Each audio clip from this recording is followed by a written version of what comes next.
C'était un groupe de gens d'origine et de formation très différents. Ils s'étaient rassemblés dans le seul but et avec l'espoir de mettre fin au régime des nazis et à la guerre. Ils luttaient tout simplement pour la liberté des droits de l'homme.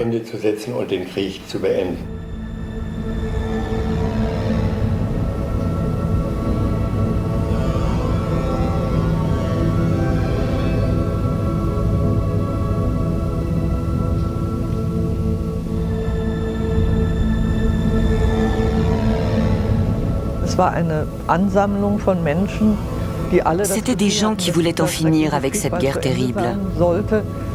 Ils luttaient pour la liberté et, indépendamment de leurs origines, c'étaient des idéalistes.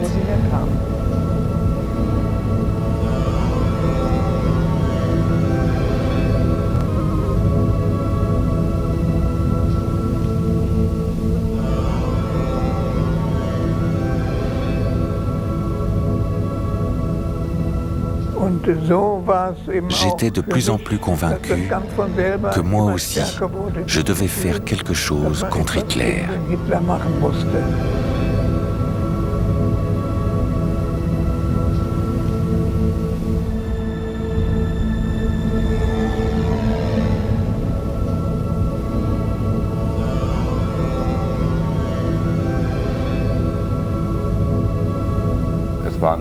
Certains d'entre eux avaient déjà connu les camps de concentration. Ils ne l'avaient pas oublié.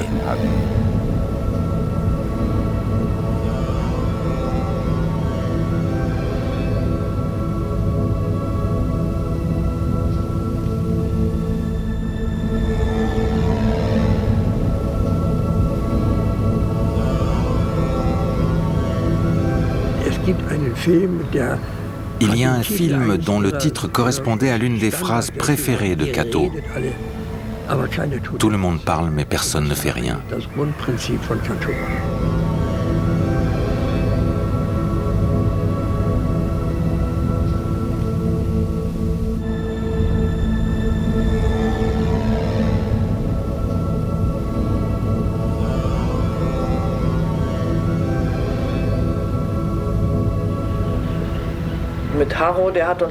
Enfants, Haro nous emmenait souvent sur son bateau. Nous faisions des pique-niques, des barbecues. C'était tout nouveau pour nous. Nous adorions ça. L'un jouait de la guitare, l'autre de l'accordéon, et ils chantaient de belles chansons. Je n'avais pas l'intention de passer mon temps à parler de ce que notre cher Führer faisait.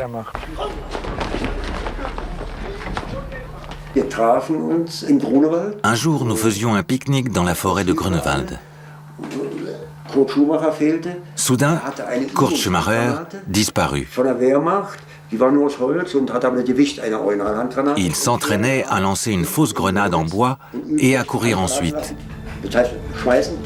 Il se préparait déjà à la révolution.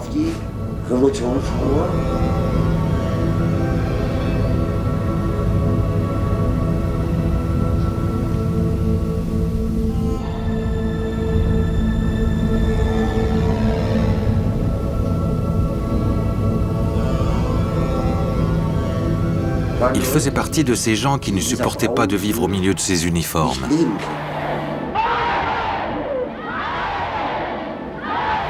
Je n'arrive pas à comprendre. Comment peut-on s'accoutrer de ces uniformes jaune moutarde? Cette couleur cacadois était affreuse.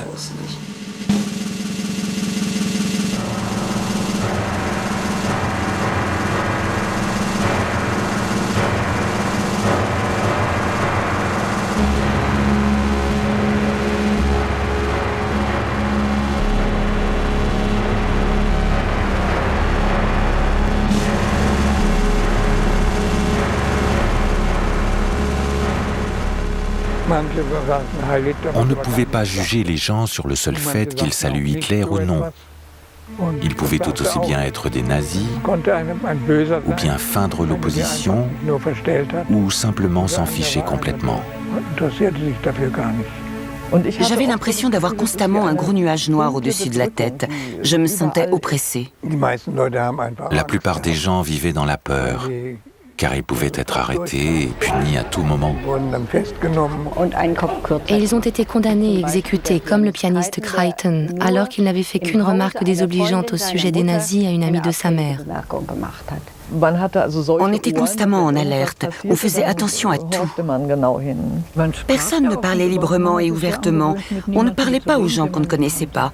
Personne ne peut s'imaginer comment c'était.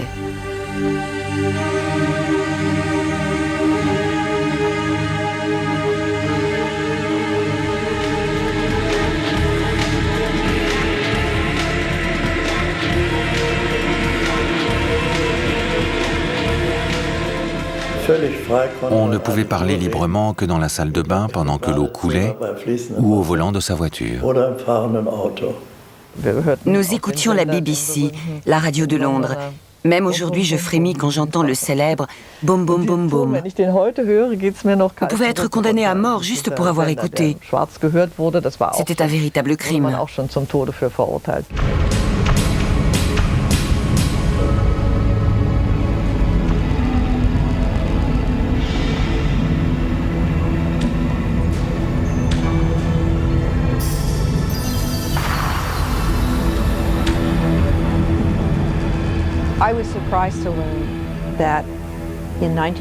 En 1939, au début de la guerre, il y avait environ 800 000 personnes arrêtées ou déportées dans des camps de concentration, presque tous des sociodémocrates ou des communistes attendant leur procès. Il y avait donc une assez grande résistance. Les Allemands ne pensaient pas tous de la même façon. Je crois que nous commençons à comprendre cela. La famille Furch habitait dans la rue Landos, près de chez nous. Là, j'ai fait la connaissance du dentiste Impel, un anti-nazi passionné, avec qui je me suis tout de suite très bien entendu. Sa fiancée s'appelait Mademoiselle Terville.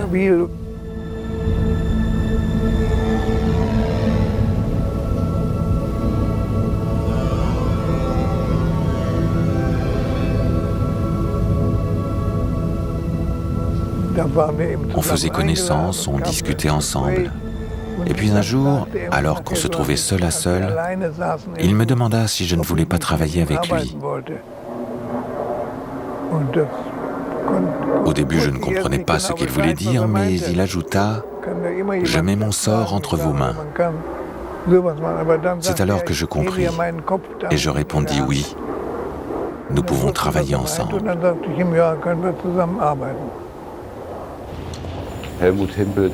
Helmut Impel a soigné secrètement et gratuitement ses patients juifs.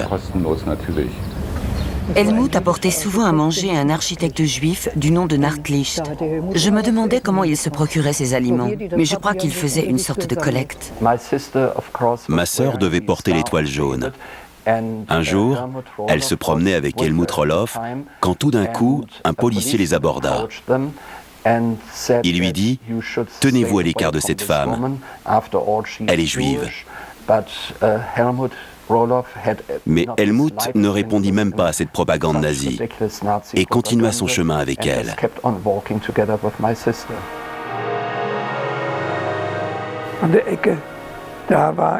Il y avait une boutique au coin de notre rue dont toutes les fenêtres avaient été cassées. Une foule de curieux se tenait devant.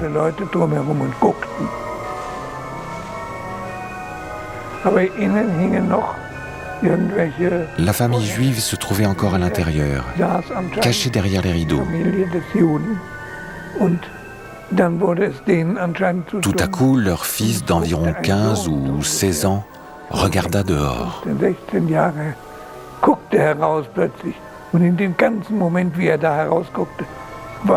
À ce moment-là, toute cette foule courut et disparut le plus vite possible.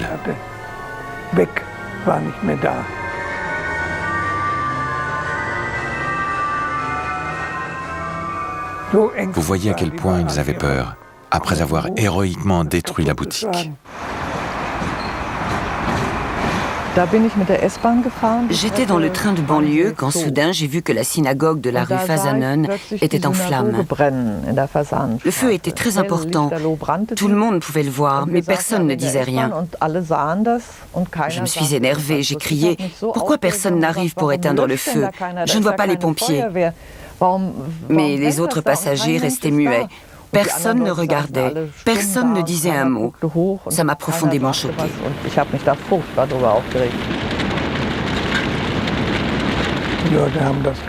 Presque tout le monde savait que l'on rassemblait les Juifs à la station Grunwald et qu'on les déportait ensuite vers l'Est.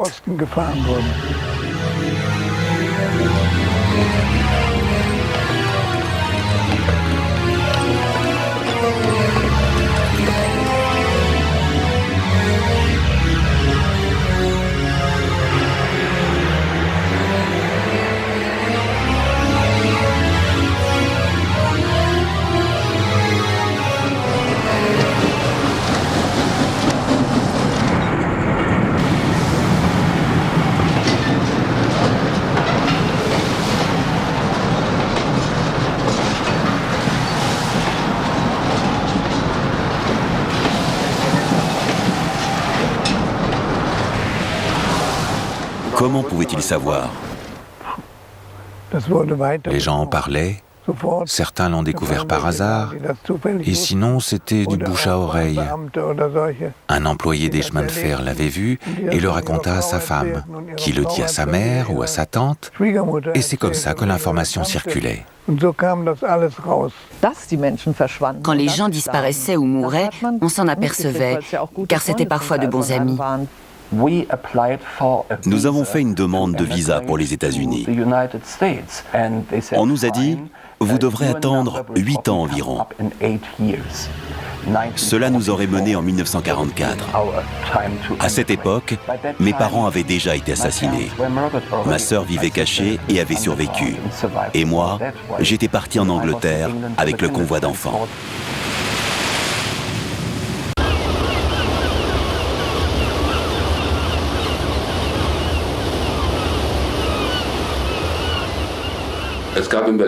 À Berlin, il n'y avait pas d'organisation de résistance établie avec une hiérarchie. C'étaient des cercles d'amis et de résistants liés par des relations personnelles. Ces groupes informels ont commencé à former un réseau à la fin des années 30.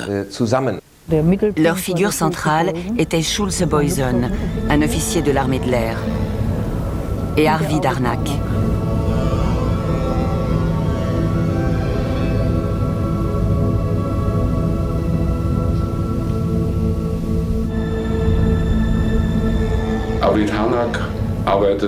Arvid Harnack travaillait au ministère de l'économie et était en contact avec l'ambassade soviétique depuis le milieu des années 30.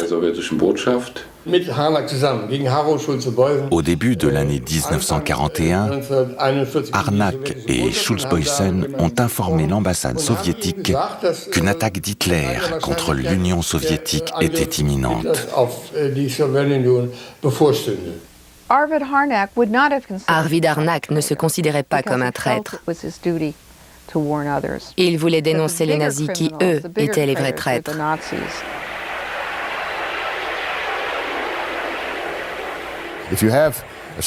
Ces individus rebelles n'étaient pas d'accord avec la politique d'Hitler.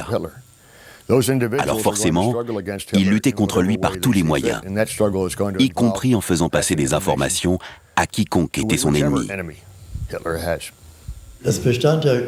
Il y avait aussi un lien direct avec l'ambassade américaine en la personne de Mildred Harnack. Qui était née dans le Wisconsin et qui fut la seule femme américaine exécutée pour trahison par les nazis en 1943. Quand ma mère a rencontré Madame Harnack et a raconté à mon père que Monsieur Harnack avait visité les États-Unis, mon père le fit venir à son bureau et lui dit « Venez dîner à la maison un soir. » Et Arvid répondit « Avec plaisir. » Donald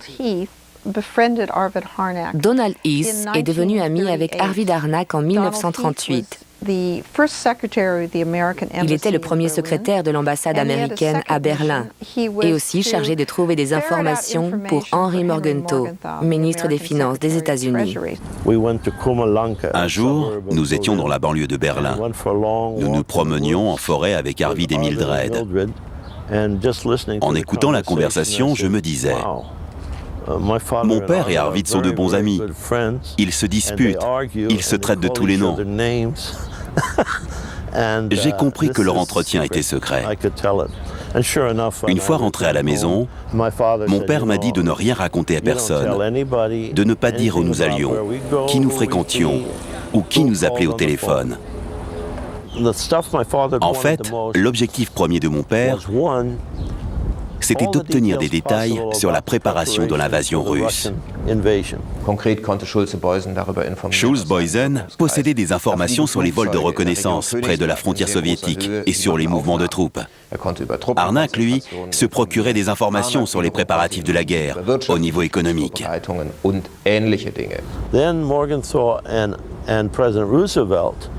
Morgenthau et le président Roosevelt ont donné comme consigne à mon père de déterminer en priorité si la politique financière insensée de Mussolini et d'Hitler pouvait déclencher un krach boursier.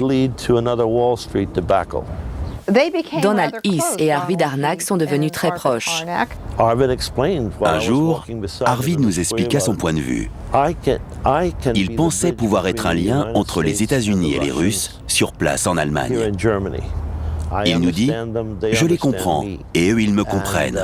Je pourrais être extrêmement utile pour les deux camps. L'Union soviétique avait mis à disposition quelques émetteurs de radio Morse aux membres du groupe, mais ils ne fonctionnaient pas. Hans Coppi a amené l'émetteur radio chez Fritz et Anne-Laure Thiel qui l'ont caché chez eux.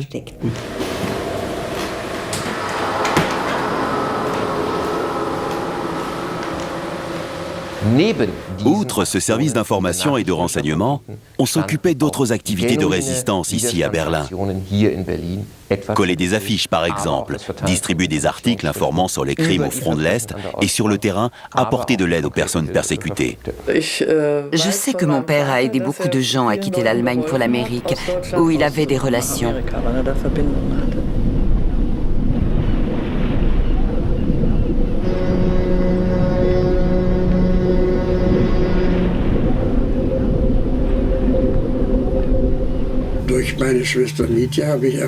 Ma sœur Mitya, Kato et une autre fille prirent l'habitude de voyager à bord des trains transportant des prisonniers de guerre français.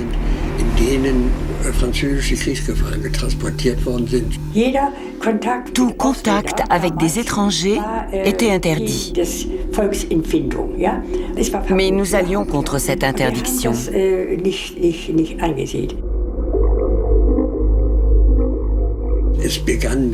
Cela a commencé par des petites notes par lesquelles les prisonniers leur faisaient savoir ce dont ils avaient le plus besoin et les filles se débrouillaient pour le leur procurer. Chaque jour, je prenais le même train. Je devais changer à Westkreuz. Cette station passée, le train traversait un tunnel.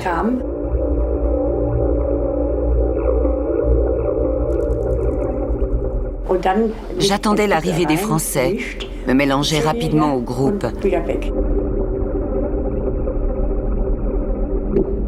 J'échangeais les messages et disparaissais aussitôt. C'était une aventure et il y avait beaucoup de chaleur humaine. Les Français étaient heureux, et moi aussi. Au printemps 1942, il y avait à Berlin une grande exposition anti-soviétique avec le titre « Le paradis soviétique ».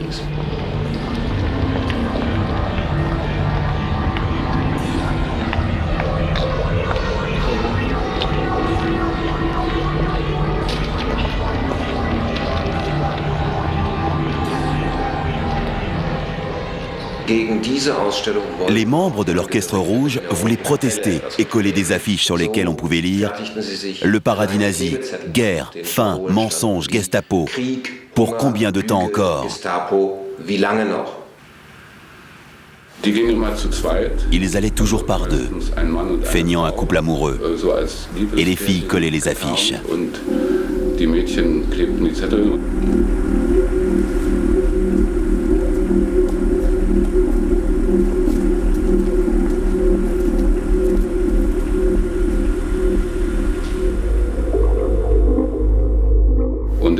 Derrière, Arro Schulze-Buysen montait la garde, En uniforme, avec un revolver, en essayant de les protéger. Il avait l'air d'un parfait officier allemand. Élancé, une tête de lévrier. Mais il était très intelligent, et cela ne correspondait pas tout à fait à l'image que l'on se faisait d'un officier allemand. Arro voulait que les gens réalisent que cette guerre était criminelle, impossible à gagner, et que les droits de l'homme étaient violés.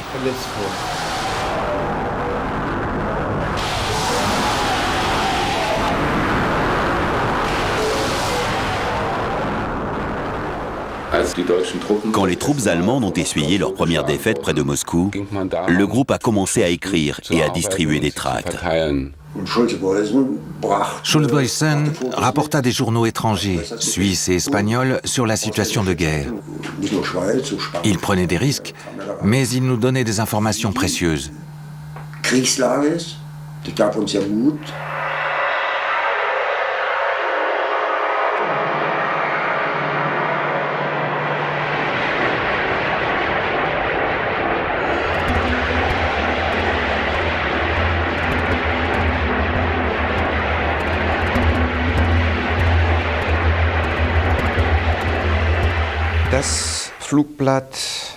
Le tract Agis, que le groupe avait préparé pendant l'hiver 1941-1942 et distribué ensuite, Était une critique très dure des nazis.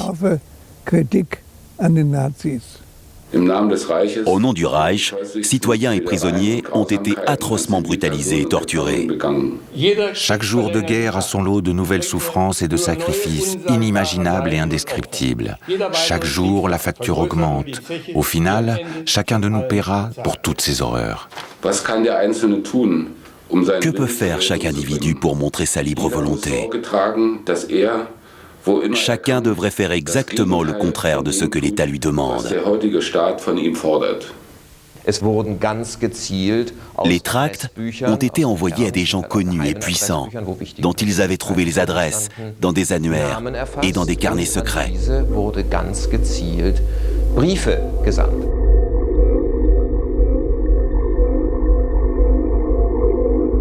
Anonymement ? Anonymement, bien sûr. Aurait-on dû inscrire un nom d'expéditeur ? J'aurais pu mettre le vôtre. Cela vous aurait fait moins rire. Des membres du groupe tapaient des tracts à la machine à écrire et les mettaient sous enveloppe. On les fermait avec des gants. C'était très compliqué de s'en procurer. Et il ne fallait pas poster un grand nombre de lettres identiques d'une même boîte aux lettres. La Poste aurait trouvé ça bizarre.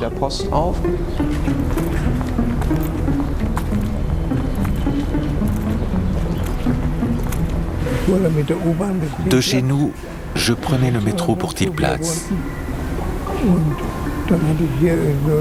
Sur mes genoux, j'avais une sacoche remplie d'écrits révolutionnaires.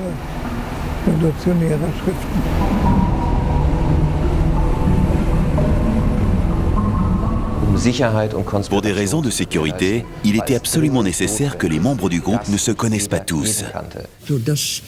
Ainsi, si quelqu'un était découvert, il ne pouvait pas trahir les autres. La plupart d'entre eux ne connaissaient que les 3, 4 ou 5 personnes avec lesquelles ils travaillaient. À chaque instant, on pouvait se faire arrêter et fouiller par la Gestapo, et bien évidemment, sans aucune raison.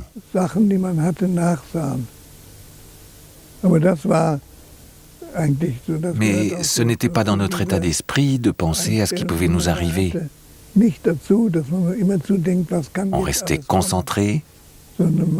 L'important était de se faire remarquer le moins possible.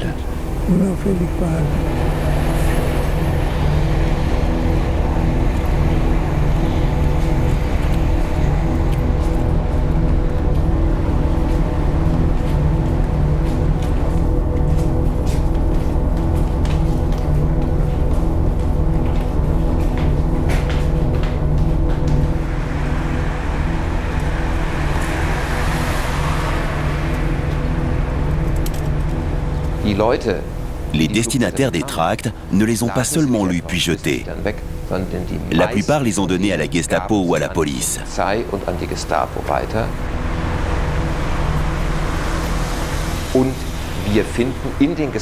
Dans les dossiers de la Gestapo, on a trouvé de longues listes de destinataires, de bureaux de poste. Ils tentaient de trouver l'origine du papier et des enveloppes. Mais ces investigations assidues n'ont jamais donné aucun résultat. Cela montre bien le haut niveau de conspiration du groupe.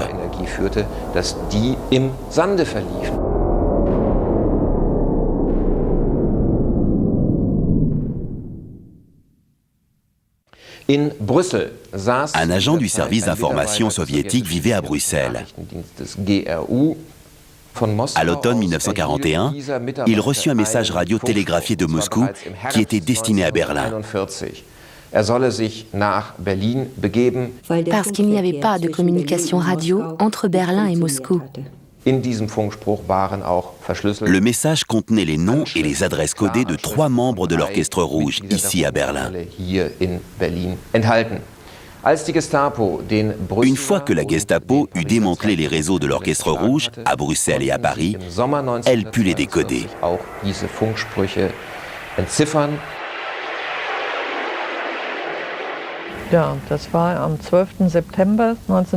Le 12 septembre 1942, au petit matin, j'étais encore dans ma chambre en train de dormir, quand brusquement j'ai été réveillée par des voix. Des hommes criaient « Stop, ne bougez pas ou je tire ». Prudemment, j'ai regardé par la fenêtre. Ils avaient attrapé mon père qui avait tenté de se sauver par la cave. Ils avaient cerné la maison.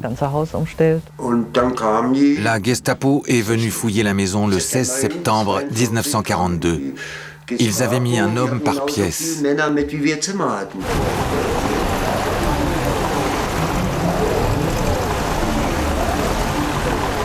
Libertas est venu me chercher à l'arrêt de bus et m'a dit « Il s'est passé quelque chose d'horrible. Ils ont arrêté Arro. » Après l'arrestation de Schulz-Boysen, les Thils ont voulu se débarrasser de l'émetteur radio. Ils l'ont caché dans un car scolaire et apporté chez Helmut Himpel.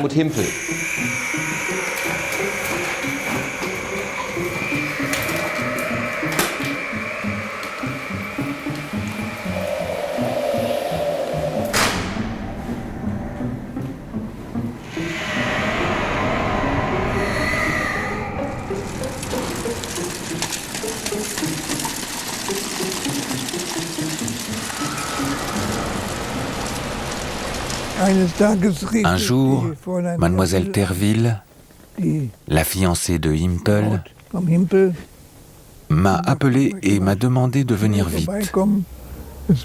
Il y avait quelque chose d'urgent à régler. Himpel était seule. Mademoiselle Terville, je ne l'ai jamais revue.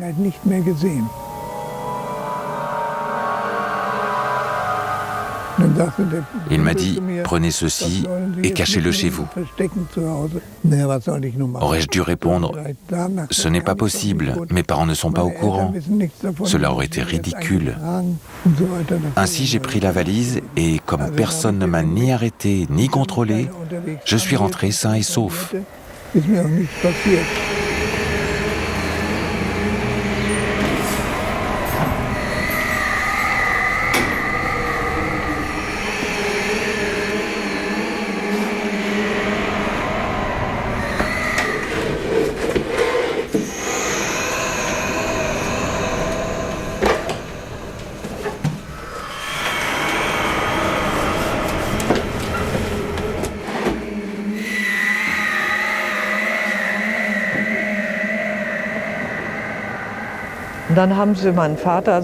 Ils avaient mis des menottes à mon père. Toute la famille est allée sur la terrasse. On a même parlé avec des membres de la Gestapo. Nous n'avions pas encore réalisé la catastrophe. Mon père, qui souffrait d'une infection de l'estomac, a demandé à la Gestapo s'il pouvait prendre ses médicaments avec lui. Absolument pas, lui ont-ils dit. Cela aurait pu être un poison.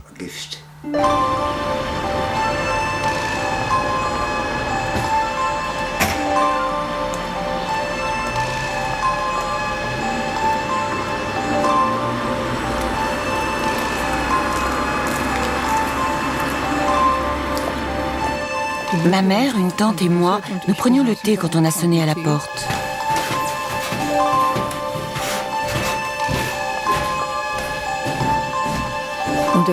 J'ai ouvert. 2 individus peu sympathiques étaient là. L'un avec une grosse verrue sur le front. Police judiciaire.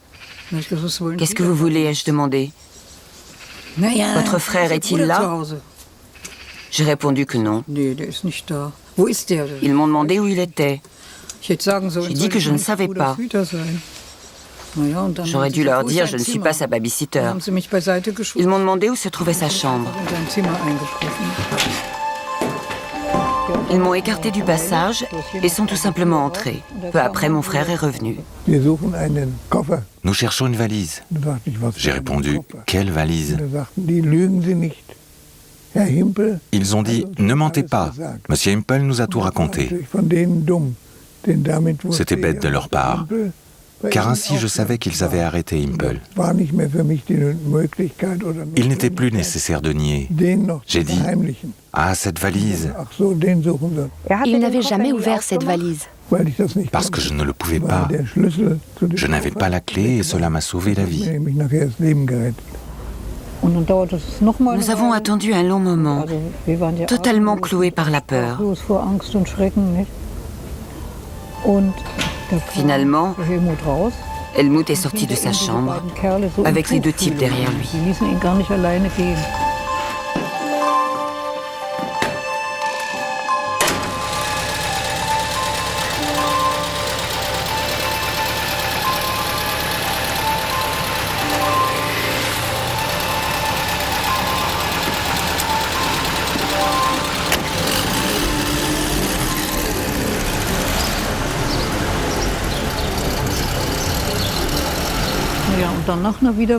Plus tard, mon père est rentré à la maison.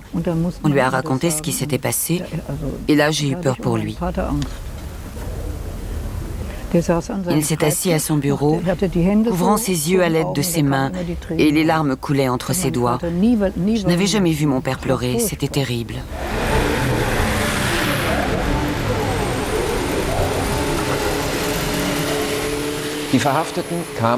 Les prisonniers furent transportés au quartier général de la Gestapo, 8 rue Prinz Albrecht.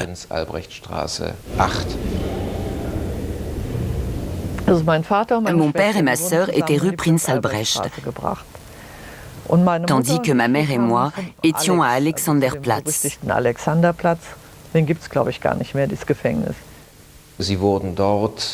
D'abord, on les a photographiés.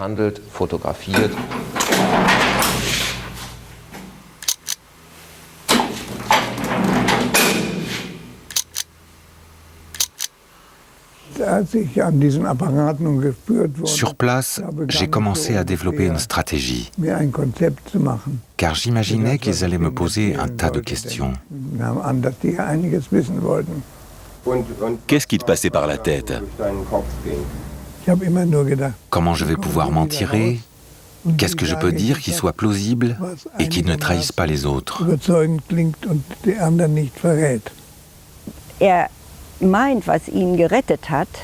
Il pense qu'il a été sauvé parce qu'il a eu le temps de développer une stratégie, c'est-à-dire d'apparaître comme quelqu'un de tout à fait innocent qui faisait seulement de la musique avec Himpel et Mademoiselle Terwil. C'était vrai en partie. Ils adoraient la musique et possédaient toute une collection de disques. Et ce qui lui a aussi sauvé la vie, c'est bien sûr qu'aucun de ses amis ne l'a trahi. Lui, c'est Schulze-Boysen.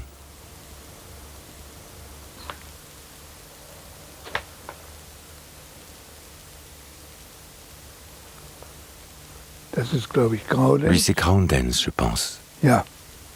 Oui, Groundens. Lui, c'est Impel, avec sa fiancée, Mademoiselle Terville.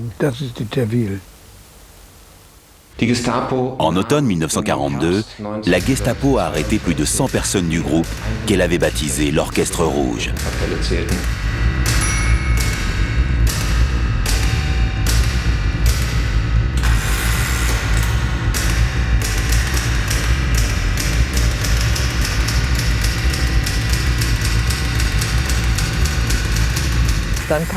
Ma mère et moi étions détenus en isolement. J'étais une fille de 16 ans, rêveuse, romantique. J'étais complètement désespérée, seule dans ma cellule, sans avoir la moindre idée de ce qui allait arriver, de ce que je devais dire. Je ne savais pas si on serait libéré un jour. Mon père m'a serré contre lui et m'a dit « Au revoir, mon petit ». Puis, les interrogatoires de la Gestapo ont commencé. Cela durait des heures. Ils avaient tous les noms, mais demandaient quand même « Tu connais un tel ou un tel ?» Non, je ne connaissais personne. Si tu disais non, il répondait « Tu mens ». Si tu disais oui, tu dénonçais quelqu'un. Le premier officier de la Gestapo qui m'interrogea n'était pas aimable. Mais à aucun moment il ne m'a frappé. Je me suis dit qu'il le ferait certainement plus tard.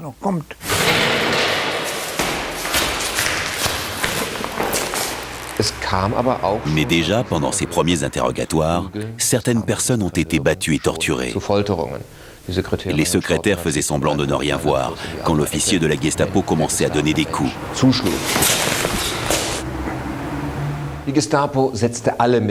La Gestapo employait la torture physique, mais aussi des ruses et des stratégies psychologiques. Mein Vater hatte am 12.11. Geburtstag. Le 12 novembre, c'était l'anniversaire de mon père. Le canard était son plat préféré. Ils nous ont permis de dresser la table sur le bureau d'un officier de la Gestapo, rue Prinz Albrecht.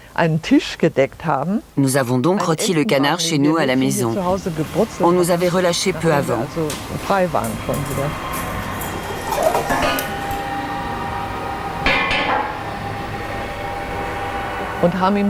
Nous l'avons donc mangé ensemble, tous les quatre. Bien sûr, il y avait des dispositifs d'écoute installés partout.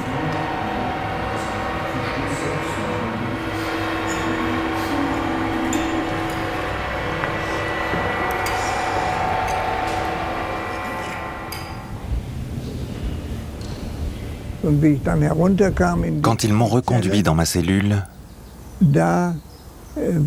ils m'ont mis des menottes. Ils me les ont enlevées seulement une semaine plus tard, lorsque j'ai été transféré à Spandau.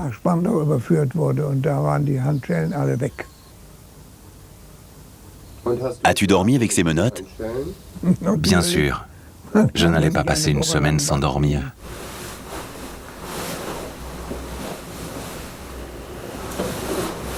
Le lendemain matin, mon père voulait aller chercher Helmut. J'ai dit que je viendrais avec lui. L'officier de la Gestapo à Alexanderplatz était très poli. « Asseyez-vous, puis-je vous aider ?» Mon père restait muet. Alors j'ai dit « Mon frère a été arrêté hier. Nous voudrions savoir où il se trouve. » Il feuilleta les pages d'un grand livre. « Il n'est pas ici.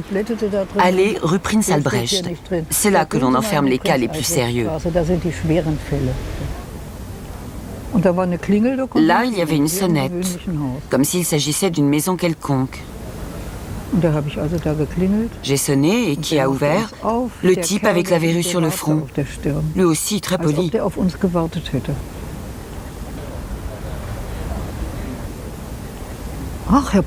Je vous en prie, monsieur le professeur, asseyez-vous.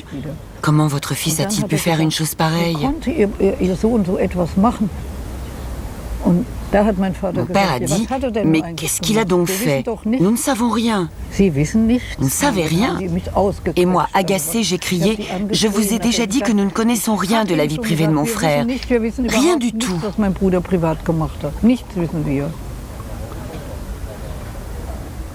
Bien sûr, nous n'avons rien dit sur ce que l'on pensait vraiment de tout ça. Il a dit, si vous ne savez rien, il n'est pas nécessaire que vous en sachiez davantage. Mais dans tous les cas, votre frère reste chez nous.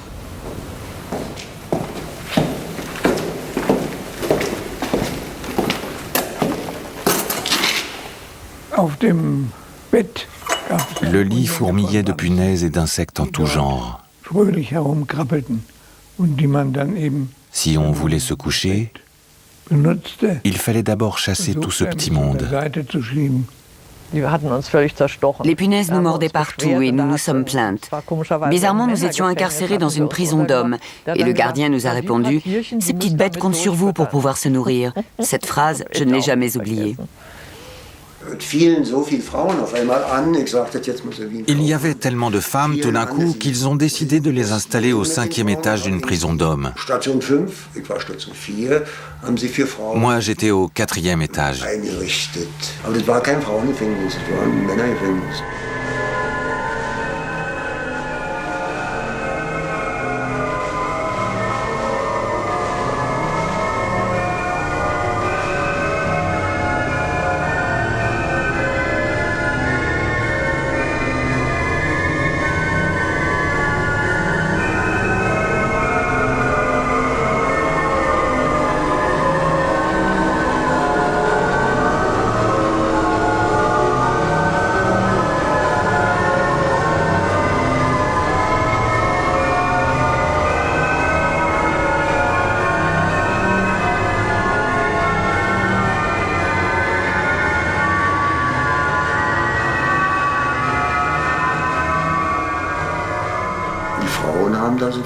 On y remarquait bientôt l'influence féminine. La cellule de Rainer Küchenmaster était juste au-dessus de celle de Cato. Ils échangeaient des lettres en les faisant passer d'une cellule à l'autre avec une ficelle.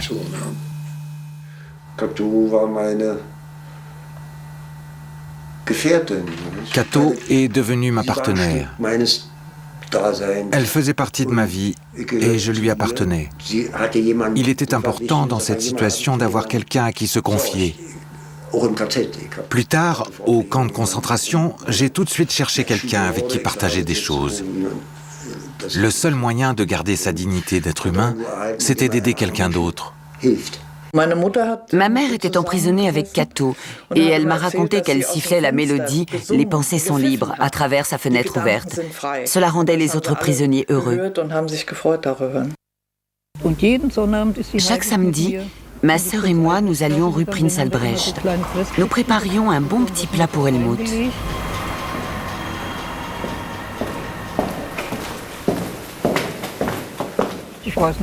Il fallait passer par des couloirs sans fin. Des portes s'ouvraient et se fermaient derrière nous. Mais jamais nous n'avons pu voir mon frère. Elle déposait juste les plats.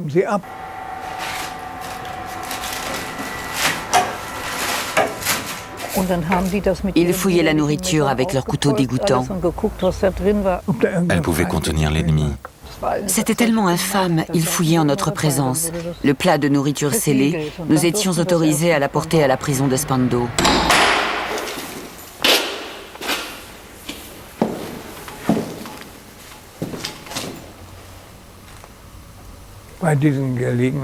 La nuit, quand je n'arrivais pas à trouver le sommeil, je réfléchissais aux erreurs que j'avais pu faire. Je ne changeais absolument pas d'avis sur le bien fondé de mes activités. Je n'avais aucun regret. Mais je pensais au fait que ces gens-là voulaient définitivement ma mort.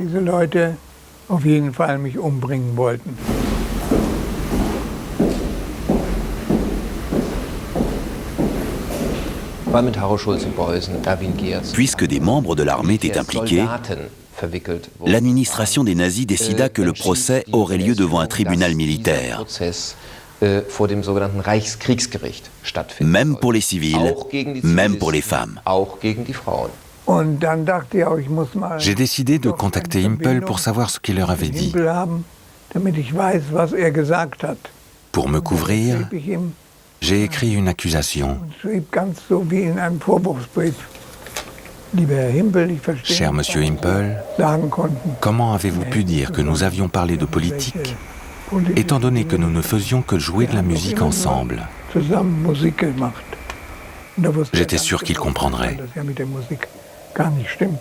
Une fois par jour, les prisonniers étaient autorisés à sortir dans la cour.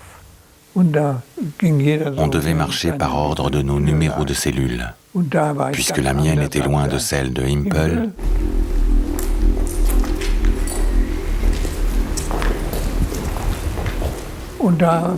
j'ai quitté la file en faisant mine de refaire mon lacet.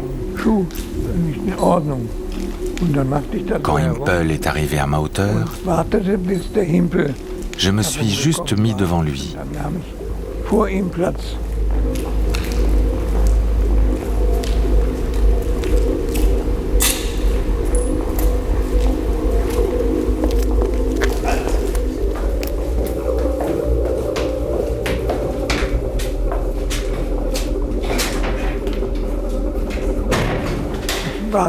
Quand il fut suffisamment prêt, je lui ai glissé ma lettre dans sa main.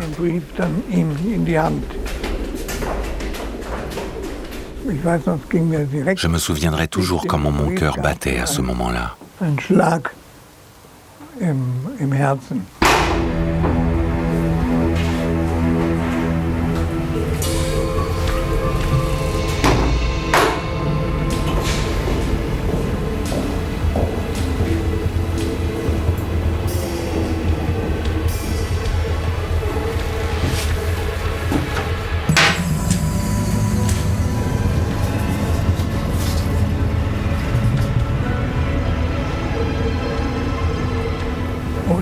Impel a détruit la lettre.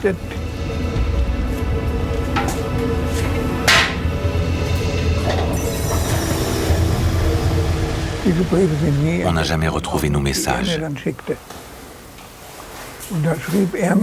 Il a répondu « J'ai dit la même chose que vous et que MT », ce qui voulait dire Marie-Thérèse Derville.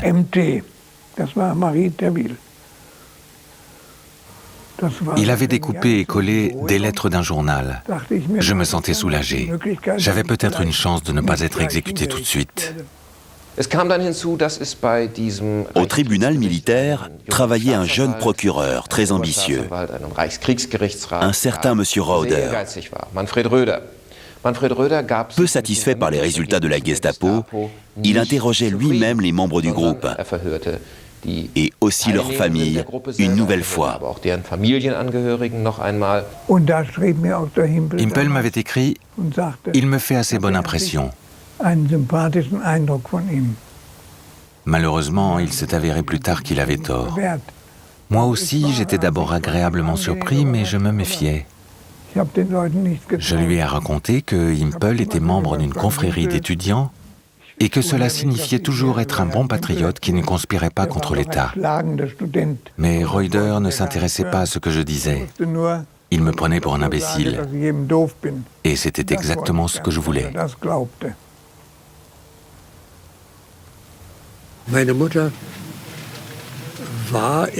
Ma mère est allée au ministère pour parler avec Roeder de Cateau. Plus tard, elle raconta « Quand j'ai vu cet homme, ce sourire malicieux, j'ai su qu'il n'accorderait jamais de recours en grâce. » Ils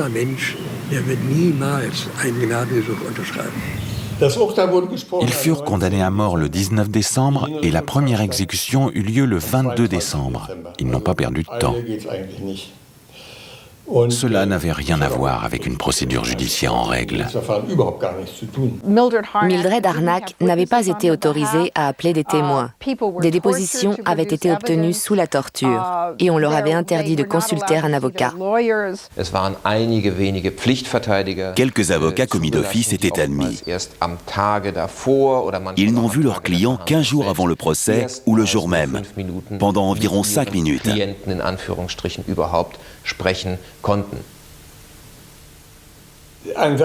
Une phrase du verdict m'a rendu très fier de mon frère.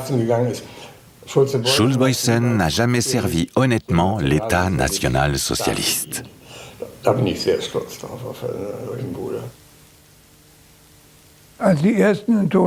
Les premières condamnations à mort ont eu lieu au mois de décembre.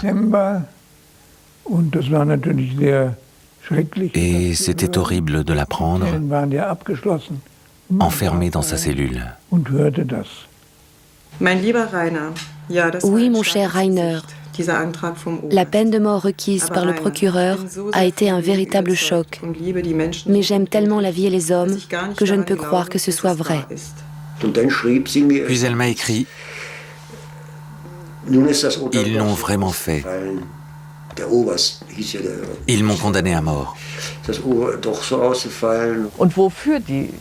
C'était de la folie. Ces jeunes ont été exécutés simplement pour avoir collé des affiches et parce qu'ils étaient contre la guerre. Liane Berkowitz avait 18 ans quand elle a été arrêtée. Elle était enceinte de 3 mois et Hilde Koppy, elle, était enceinte de 8 mois. Même le tribunal militaire avait demandé sa grâce, pour elle et pour d'autres condamnés.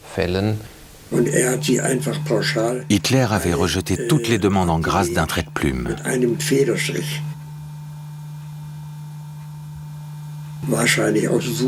Il devait être en colère à cause d'une ou deux défaites militaires ou que sais-je encore. En tout cas, il les a toutes rejetées. Le 5 août 1943, beaucoup de femmes, et parmi elles ma mère, ont été exécutées. Hilde Koppy et Liane Berkowitz accouchèrent en prison. Elles ont eu droit à un répit de 6 semaines. Puis, on les a guillotinées à Plötzensee.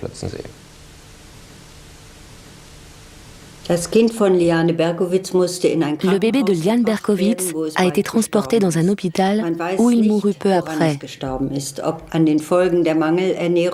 On n'a jamais su s'il était mort à cause de la malnutrition de sa mère ou s'il avait été victime d'une opération d'épuration des nazis.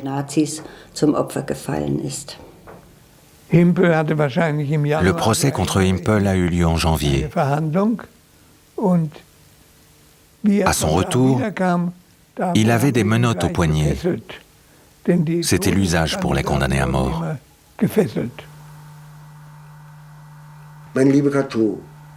Ma chère Cato, il m'est impossible d'écrire tout ce que je ressens pour toi.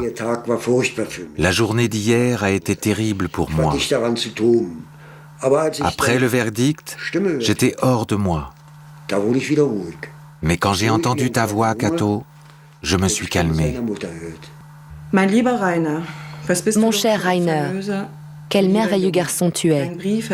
Ta lettre m'a rendue heureuse. Je voudrais la garder tout près de moi, comme la lettre d'adieu de Hein Strello. Si je dois mourir, ne sois pas triste. Ne m'oublie pas. Mais je t'en prie, sois raisonnable. N'agis pas imprudemment. Ça ne vaut vraiment pas la peine de jouer les martyrs. On a tellement besoin de toi. Tu es si bon, plein d'amour pour les autres. C'est une des plus belles qualités qu'un être humain puisse posséder. Je t'aime comme un frère. Tu rencontreras mon frère Tim un jour peut-être. Va voir ma mère. Promets-le-moi. Puisque j'aime tant la vie et les hommes, je quitterai ce monde sans rancune et sans haine. Peut-être que Heinz et moi, nous mourrons au même moment. Ce serait beau, car nous appartenons l'un à l'autre. C'était merveilleux de le voir dans la cour pendant ces 3 jours successifs. Je crois toujours à un miracle qui me sauvera. Pense à ton père, Rainer. Ne te mets pas en danger. Je ne sais pas pourquoi je dois mourir, mais il doit y avoir un sens dans tout cela, sûrement. Tu penses que je ne supporte pas les hommes qui pleurent. Ce n'est pas vrai, Rainer. Heinz aussi a pleuré. Et puis on a souri, parce qu'on était si heureux ensemble. Vis ta vie, Rainer. Cherche la beauté dans l'art et dans les hommes. Apprends à penser avec le cœur. Que le bon Dieu te bénisse. Je t'embrasse tendrement. Ta Cato.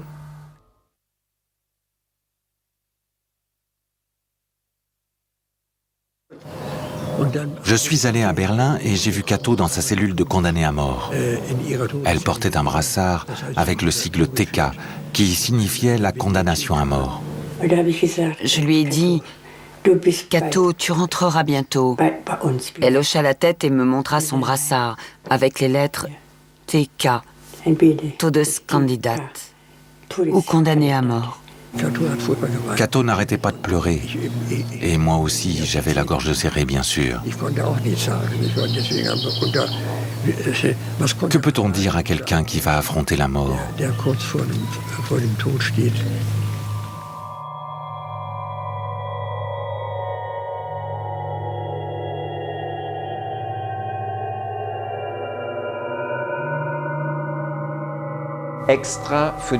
Pour les membres de l'Orchestre Rouge, on avait installé tout spécialement une poutre avec 8 crochets. La façon d'exécuter, considérée comme la plus honorable, était la fusillade. Ensuite, venait la mort par la guillotine. Mais là, on avait choisi pour les hommes de l'Orchestre Rouge la forme la plus ignoble, la pendaison.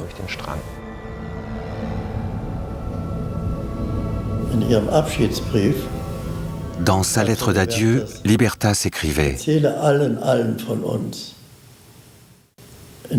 Parlez de nous à tout le monde ». En réalité, les familles avaient reçu l'ordre de ne rien dire à personne, sous peine d'être déportées vers les camps de concentration.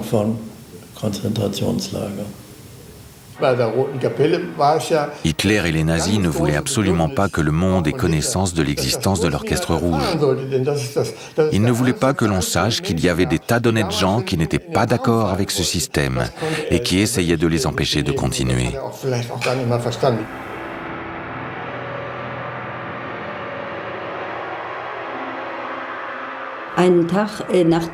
Un jour, après le verdict annonçant la condamnation à mort d'Impel, mon mari a été relâché. Impel lui avait clandestinement passé son testament pour qu'il l'apporte à sa famille. Alors, en tout état de cause, c'était fini pour lui.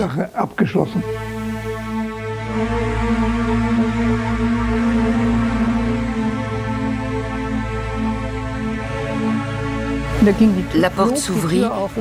Helmut était là comme un fantôme, faible et très amaigri. C'était terrible. J'ai apporté le testament de Impel rue Zizner. J'ai sonné, mais personne ne m'a ouvert.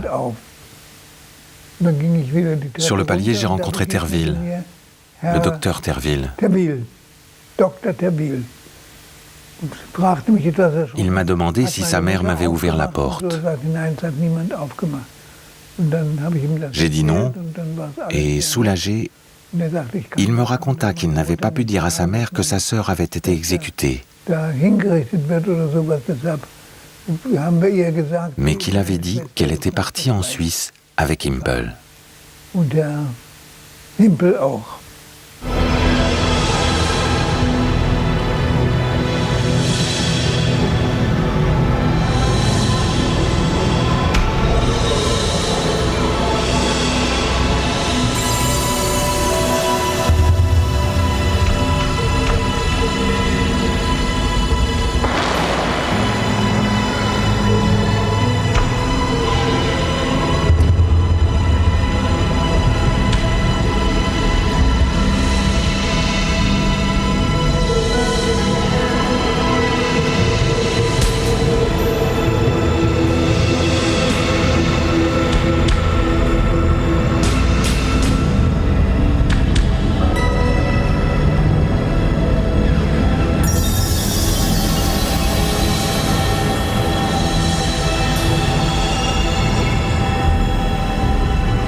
Après la guerre, j'ai voulu revoir la prison une fois encore.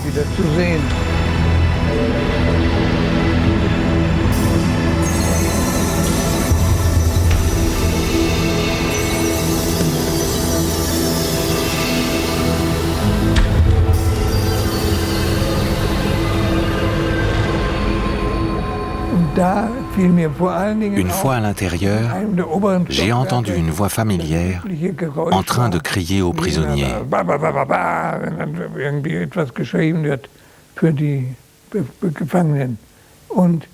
Quand l'homme s'est rapproché, je l'ai reconnu. C'était l'un des gardiens les plus terribles que j'avais connus.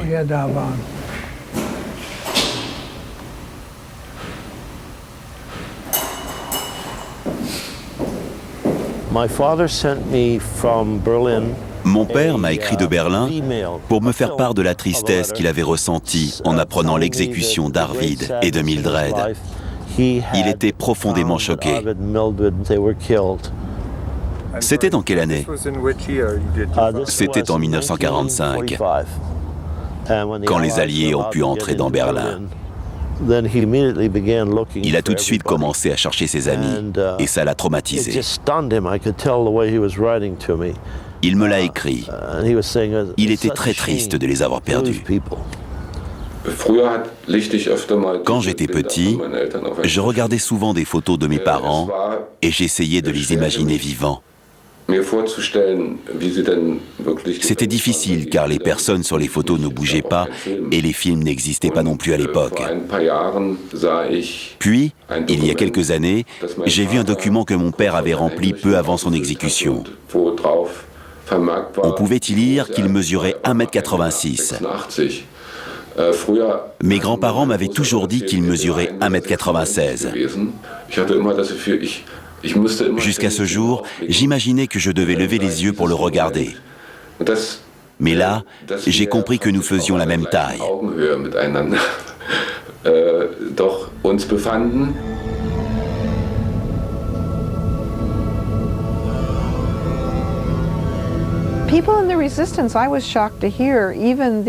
Les veuves de la résistance, même celles du 20 juillet, n'ont touché leur pension que des années plus tard.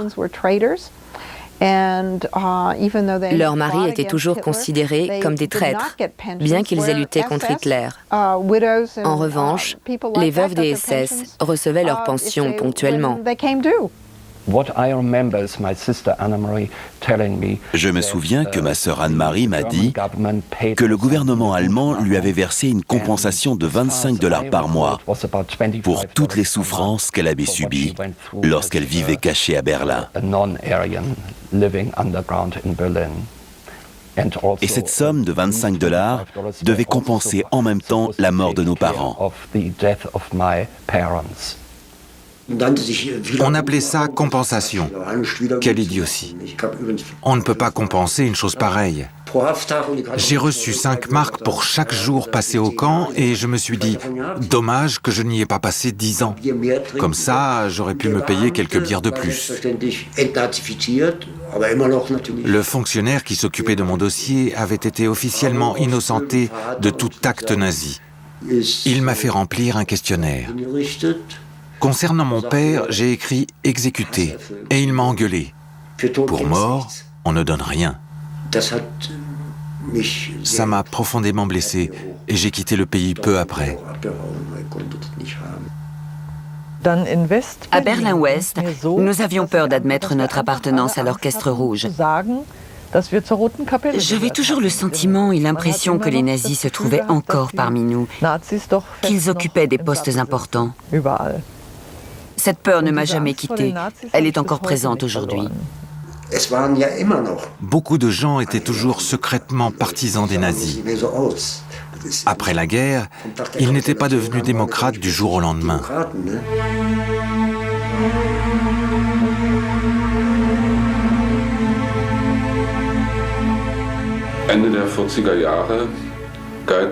À la fin des années 40, mes parents et leurs amis étaient considérés à nouveau, ici à l'Ouest, comme des espions et des traîtres, car ils avaient lutté contre Hitler, mais du mauvais côté. La fin de la guerre, c'est 1945, la guerre froide commence en 1947. Et à partir de ce moment-là, les anciens nazis, les anciens agents de la Gestapo, qui avaient lutté, par exemple, contre l'Orchestre Rouge, ils deviennent très utiles. Horst Kopko, un des enquêteurs les plus réputés de la commission spéciale de l'Orchestre Rouge, avait si bien coopéré avec les Alliés que le service secret britannique lui avait donné une nouvelle identité. Son nom n'était plus Horst Kopko, mais Horst Cordes. Il s'est rapidement refait une vie et personne ne l'a embêté. Monsieur Roeder, le procureur au procès de l'Orchestre Rouge, a essayé de convaincre les Américains, pour sauver sa propre peau, que ces gens-là étaient toujours des espions dangereux en activité.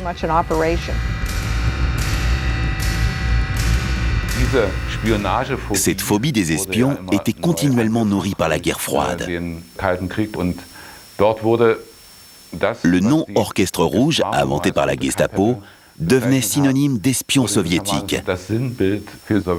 Le bloc de l'Est et le bloc de l'Ouest ont propagé cette même image après 1945 en l'utilisant chacun à leur propre fin.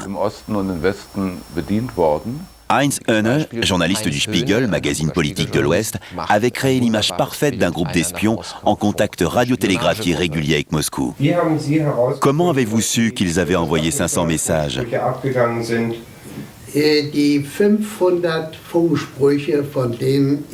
Ces 500 messages dont on a parlé dans les journaux et sur lesquels j'ai malheureusement écrit des articles étaient fondés sur des affirmations de gens qui étaient au courant de certaines choses, mais qui n'avaient aucune preuve.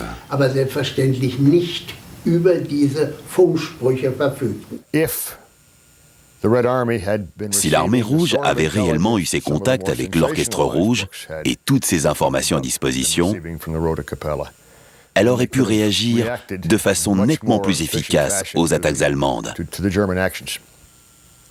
À l'Ouest, on avait l'image d'un groupe d'espions travaillant avec succès pour les Soviétiques. À l'Est, on les appelait des agents d'information, dans le sens explorateur. On disait agents, pas espions, car à l'Est, on voulait utiliser tout cela dans un sens positif.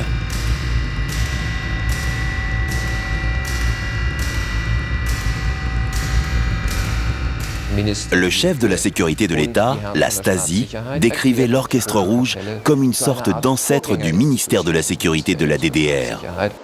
J'étais très choqué de voir, par exemple, dans les fêtes, les grandes fêtes en Allemagne de l'Est, de voir les portraits des gens de l'Orchestre Rouge avec intercalés les portraits des Vopos qui étaient morts dans des échanges de tirs entre l'Est et l'Ouest et qui étaient mis au même niveau que les gens de l'Orchestre Rouge. Autrement dit, on récupérait les gens de l'Orchestre Rouge pour faire la propagande du régime.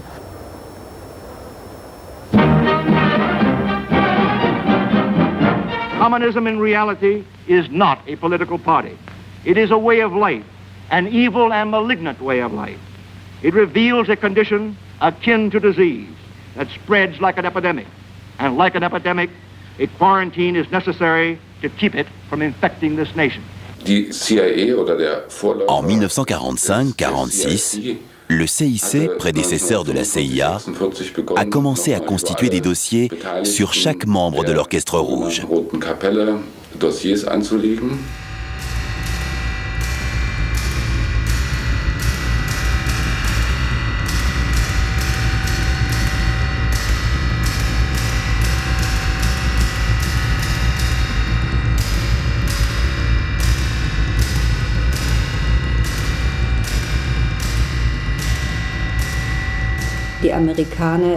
Les Américains ne se sont pas seulement servis des photos de la Gestapo, mais aussi des informations qui avaient été rassemblées.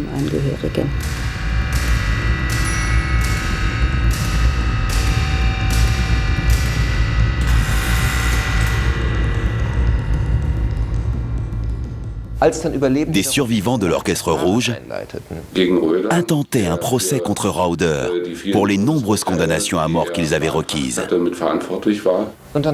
procureur Fink était chargé de l'instruction préliminaire de 1945 à 1951. On a refusé la mise en accusation car rien ne laissait supposer une violation de la loi en vigueur à l'époque. Rauder avait agi conformément aux lois en vigueur en 1942. Cette justice, qui en vérité était une injustice, a ainsi été légalisée à nouveau en 1951. Les crimes commis au nom de la justice nazie n'ont pas été punis. Les juges et les avocats concernés n'ont jamais été poursuivis, simplement parce qu'ils faisaient partie du même système judiciaire. Chacun se défendait par le fait qu'ils avaient respecté les lois en vigueur à l'époque. Si l'on regarde les choses sous cet angle-là, on peut tout excuser. En 1950, mes grands-parents décidèrent de déménager à Berlin-Est. Cette décision avait été provoquée par le fait que le procureur de l'époque était libre comme l'air et était devenu le porte-parole d'un parti néo-nazi. Pour vous montrer l'état d'esprit de Röder, il a été envoyé à Nuremberg et les gens des services américains lui ont dit on est désolé, dans nos services juridiques, donc à Nuremberg, il y a beaucoup de juifs, donc vous allez avoir ces gens-là en face de vous. On est désolé pour vous, mais c'est comme ça, en riant. Dans notre gouvernement, les revanchards disaient « Il n'y a pas de bons Allemands, ça n'existe pas ». Ceux qui avaient lutté contre Hitler étaient sûrement des communistes. Le bon Allemand n'existait pas. C'étaient tous des traîtres. Mais les véritables traîtres, c'était Hitler et ses partisans qui avaient trahi le peuple allemand. C'est ce que disait aussi votre père. Ces gens de l'Orchestre Rouge, d'opinions diverses, avaient une certitude commune: le fascisme, l'hitlérisme, c'était le mal absolu. Il fallait le vaincre, le détruire. Et ils l'ont fait, ils ont contribué à le faire. On a dit après-guerre, à cause de la guerre froide, mais c'était des agents communistes, des espions communistes. Non, ils travaillaient avec Moscou, ils auraient travaillé avec Londres, il fallait arrêter Auschwitz. Et puis ensuite, le goulag, bien sûr. Mais c'est une autre période. À la période dont nous parlons, c'est-à-dire la Deuxième Guerre mondiale, l'ennemi commun, c'était le fascisme. Je pense qu'il est temps maintenant que le peu de résistance qu'il y avait en Allemagne ne soit plus divisé en bonne et mauvaise résistance.